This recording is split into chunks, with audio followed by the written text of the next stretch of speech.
बिस्मिल्लाहिर्रहमानिर्रहीम। अस्सलाम वालेकुम। स्मॉल HD न्यूज़ के साथ मैं हूं अमार उल्फत। आपको बताते चले बिजली सार्फिन पर 159 अरब रुपए का मजीद इजाफी बोझ डाल दिया गया। अवामी एहतजाज और तहरीकें भी नाकाम होगी। नेपरा का बिजली की कीमत में 3 रुपए 28 पैसे फी यूनिट इजाफा करने का ऐलान।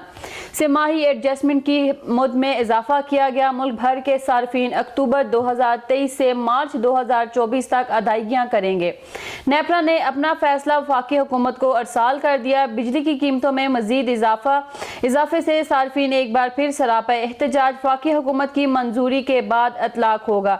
आपको बताते चले बिजली सार्फिन पर 159 अरब रुपए का इजाफी बोझ डाल दिया गया। अवामी एहतजाज और तहरीकें भी नाकाम हो गई। नेपरा का बिजली की कीमत में 3 रुपए 28 पैसे फी यूनिट इजाफा करने का ऐलान।